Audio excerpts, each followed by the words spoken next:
പുതിയൊരു വീഡിയോയിലേക്ക് സ്വാഗതം. ഇന്നത്തെ വീഡിയോ Canonന്റെ new model ink tank colour പ്രിന്ററായ Canon PIXMA G3012 എന്ന പ്രിന്ററിന്റെ സ്കാനർ ഡ്രൈവർ എങ്ങനെ ഡൗൺലോഡ് ചെയ്ത് ഇൻസ്റ്റാൾ ചെയ്ത് ഉപയോഗിക്കാമെന്നതിനെ കുറിച്ചുള്ളൊരു വീഡിയോ ആണ് നിങ്ങൾക്ക് പരിചയപ്പെടുത്തി തരുന്നത്.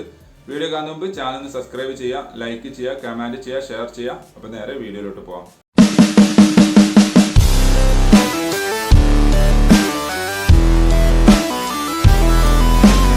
Canonന്റെ G3012 എന്ന പ്രിന്ററിന് സ്കാനറിന് വേണ്ടി പ്രത്യേക ഡ്രൈവറോ സോഫ്റ്റ്വെയറോ വരുന്നില്ല. സോഫ്റ്റ്വെയർ വരുന്നുണ്ട്. അത് നിങ്ങൾ പ്രിന്ററിൻ്റെ ഡ്രൈവർ ഇൻസ്റ്റാൾ ചെയ്യുന്ന കൂടെ തന്നെ അത് ഇൻബിൽട്ടായിട്ട് ഇൻസ്റ്റാൾ ചെയ്യുന്നതാണ്. പ്രിന്റർ ഡ്രൈവർ എങ്ങനെ ഇൻസ്റ്റാൾ ചെയ്യാൻ മുമ്പ് ഞാനൊരു വീഡിയോയിലൂടെ ചെയ്തിട്ടുണ്ട്. അതിൻ്റെ ചെറിയൊരു ഭാഗത്ത് മാത്രമേ വ്യത്യാസമുള്ളൂ. ഏതെങ്കിലും ഒരു ബ്രൗസർ ഓപ്പൺ ചെയ്ത് ഗൂഗിളിൻ്റെ ഹോം പേജ് എടുക്കുക. അവിടെ Canon സപ്പോർട്ട് ഇന്ത്യ എന്നുള്ളത് ടൈപ്പ് ചെയ്ത് സെർച്ച് എന്നുള്ളത് ക്ലിക്ക് ചെയ്യുക. അപ്പോൾ നിങ്ങൾക്ക് ഇവിടെ ഫസ്റ്റ് തന്നെ Canon സപ്പോർട്ട് ഇന്ത്യയുടെ ഒഫീഷ്യൽ വെബ്സൈറ്റ് കാണാൻ സാധിക്കും. അപ്പോൾ വെബ്സൈറ്റ് ജസ്റ്റ് ഒന്ന് ക്ലിക്ക് ചെയ്ത് അത് ഓപ്പൺ ചെയ്യുക.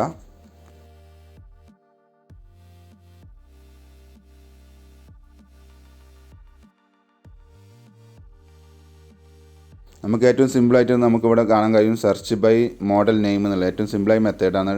അപ്പോൾ നമ്മളവിടെ നമ്മുടെ പ്രിൻ്ററിൻ്റെ മോഡൽ നെയിം ടൈപ്പ് ചെയ്ത് കൊടുക്കുക. പക്ഷേ പ്രത്യേകം ശ്രദ്ധിക്കുക, Canon G3012 എന്നൊരു പ്രിൻ്റർ സോഫ്റ്റ്വെയർ അല്ലെങ്കിൽ ഡ്രൈവർ വരുന്നില്ല. അതിന് സ്യൂട്ടായിട്ടുള്ളത് Canon PIXMA G3010 എന്ന സീരീസ് തന്നെയാണ് അതിന് വരുന്നത്.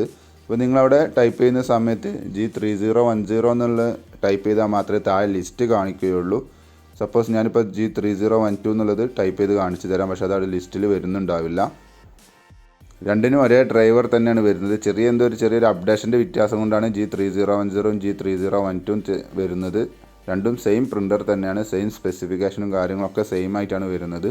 പ്രിൻ്റർ പർച്ചേസ് ചെയ്യുന്ന സമയത്ത് 2 ബോട്ടിൽ ഇങ്ക് ഫ്രീ ആയിട്ടുണ്ടാകും. G3012ൻ്റെ കൂടെ G3010ൻ്റെ കൂടെ ആ ഒരു ഇങ്ക് 2 ബോട്ടിൽ ഇങ്ക് ഫ്രീ ആയിട്ട് ഉണ്ടാവില്ല. ആ ഒരു ചെറിയ വ്യത്യാസമാണ് എനിക്ക് കണ്ടിട്ട് തോന്നുന്നത്. ഞാൻ ഇവിടെ ടൈപ്പ് ചെയ്യുന്ന സമയത്ത് G3012 എന്ന മോഡൽ ടൈപ്പ് ചെയ്യുന്ന സമയത്ത് അവിടെ ലിസ്റ്റ് കാണിക്കുന്നില്ല. G3010 എന്ന ലിസ്റ്റ് മാത്രമേ കാണിക്കുന്നുള്ളൂ. അപ്പോൾ നമ്മൾ ടൈപ്പ് ചെയ്ത് താഴെ കാണിക്കുന്ന പേര് സെലക്ട് ചെയ്യുന്നതോടുകൂടി ഡ്രൈവർ ഡൗൺലോഡ് ചെയ്യാനുള്ള പേജിലോട്ട് പോയിട്ടുണ്ട്.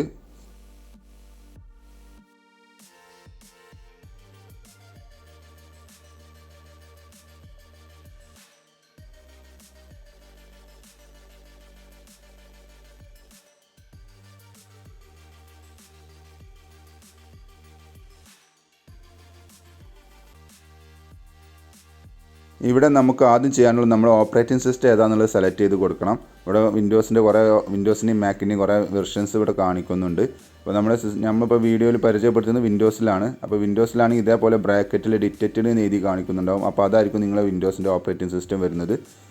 അത് സെലക്ട് ചെയ്തതിന് ശേഷം ഈ കാണുന്ന സെർച്ച് എന്നുള്ളത് ക്ലിക്ക് ചെയ്യുമ്പോൾ ഈ പേജ് ഒന്നുകൂടി റീലോഡ് ആവുന്നതാണ്.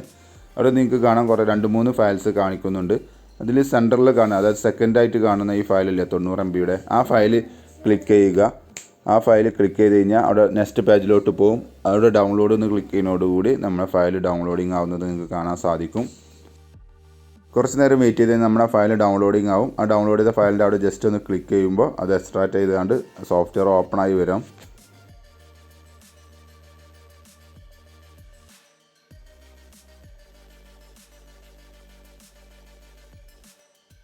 ഇൻസ്റ്റാളേഷൻ സോഫ്റ്റ്വെയർ ഓപ്പൺ ആയി വന്നിട്ടുണ്ട്.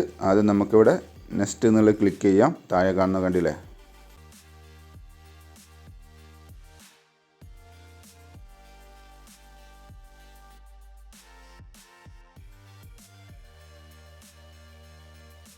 ഏത് ഇതാണെന്നുള്ളത് ഇവിടെ സെലക്ട് ചെയ്ത് കൊടുക്കുക. ഞാൻ ഏഷ്യ എന്നുള്ളത് സെലക്ട് ചെയ്താണ് നെക്സ്റ്റ് എന്നുള്ളത് ക്ലിക്ക് ചെയ്തു. ഇവിടെ യെസ് എന്നുള്ളത് കൊടുക്കാം. അപ്പോൾ നമ്മൾ ഫയൽ ഇൻസ്റ്റാളിങ് നടന്നുകൊണ്ടിരിക്കുന്നുണ്ട്. പ്രത്യേകം ശ്രദ്ധിക്കുക, നിങ്ങൾ USB കേബിൾ കണക്ട് ചെയ്തിട്ടുണ്ടെങ്കിൽ ദയവ് ചെയ്ത് അത് റിമൂവ് ചെയ്യണം. ഈ സോഫ്റ്റ്വെയർ ഇൻസ്റ്റാൾ ചെയ്യുന്ന അവസാന ഭാഗത്ത് വന്ന് നമ്മോട് USB കേബിൾ കണക്ട് ചെയ്യാൻ പറയും. ആ സമയത്ത് മാത്രമേ കണക്ഷൻ ചെയ്യാൻ പാടുള്ളൂ. യെസ് കണ്ടില്ലേ, ഇവിടെ ഏത് ടൈപ്പ് കണക്ഷൻ മെത്തേഡാണ് നിങ്ങൾക്ക് വേണ്ടതെന്നാണ് ചോദിക്കുന്നത്. നെറ്റ്വർക്ക് പ്രിൻ്ററാണ് നിങ്ങൾക്ക് റൗട്ടറിലേക്ക് കണക്ട് ചെയ്യാം, അല്ലെങ്കിൽ നിങ്ങൾക്ക് വയർഡായിട്ട് USB ആയിട്ട് നിങ്ങൾക്ക് കണക്ട് ചെയ്യാവുന്നതാണ്. ഞാൻ USB ജസ്റ്റ് സെലക്ട് ചെയ്തു, നെക്സ്റ്റ് എന്നുള്ളത് ക്ലിക്ക് ചെയ്തു. ഓക്കെ, ഈ സമയത്താണ് മാത്രമേ നമ്മൾ USB കേബിളും പ്രിൻ്ററിലും കമ്പ്യൂട്ടറിലും നമ്മൾ കണക്ട് ചെയ്യാൻ പാടുള്ളൂ. അപ്പം ഈ സമയത്ത് മാത്രം കണക്ട് ചെയ്യുക. അതിന് മുമ്പ് നിങ്ങൾ കണക്ട് ചെയ്തിട്ടുണ്ടെങ്കിൽ റിമൂവ് ചെയ്യുക. നിങ്ങൾ കണക്ട് ചെയ്ത് കഴിഞ്ഞ് കഴിഞ്ഞാൽ ഇവിടെ നിങ്ങൾക്ക് നെക്സ്റ്റ് മെസ്സേജ് കാണിക്കും, കണക്ഷൻ സക്സസ്ഫുള്ളി എന്നുള്ളത് കാണിക്കുന്നതാണ്. അപ്പോൾ കുറച്ച് നേരം ഒന്ന് വെയിറ്റ് ചെയ്യണം. സിസ്റ്റത്തിന് ചെറിയൊരു ഹാങ്ങിങ് ഉണ്ട്.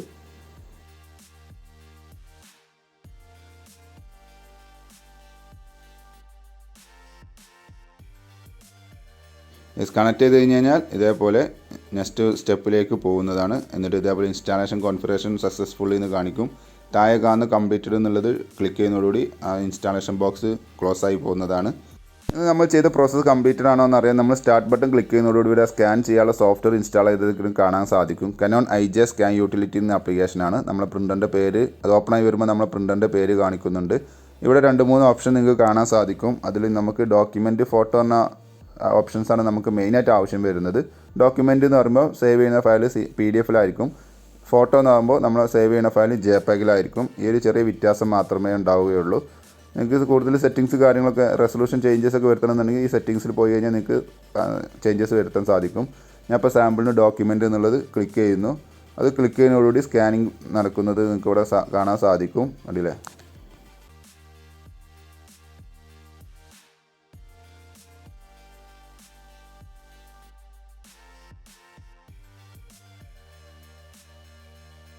സ്കാനിങ് കംപ്ലീറ്റ് ആയി കഴിഞ്ഞാൽ ഇതേപോലെ 2 ഓപ്ഷൻ ചോദിക്കും. അവിടെ സ്കാൻ എക്സിറ്റ് എന്ന ഓപ്ഷൻ ഉണ്ട്. സ്കാൻ പറഞ്ഞാൽ വീണ്ടും കൊടുത്താൽ നിങ്ങൾക്ക് വീണ്ടും അത് സ്കാൻ സ്റ്റാർട്ട് ചെയ്യും. എക്സിറ്റ് എന്ന് ക്ലിക്ക് ചെയ്യുന്നതോടുകൂടി നമ്മൾ സ്കാൻ ചെയ്ത ഫയൽ നമ്മുടെ ഡോക്യുമെൻറ്റിൽ എന്ന ഫോൾഡറിൽ സേവ് ആവുന്നതാണ്. ജസ്റ്റ് ഞാനത് ഓപ്പൺ ചെയ്ത് കാണിച്ചു തരാം.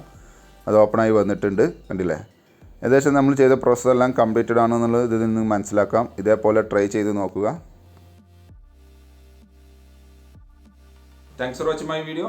വിചാരിക്കുന്നു. സബ്സ്ക്രൈബ് ചെയ്യുക, ഫോളോ ചെയ്യുക, കമൻറ്റ് ചെയ്യുക, ഷെയർ ചെയ്യുക, ലൈക്ക് ചെയ്യുക. അപ്പോൾ ഓക്കെ, ബൈ.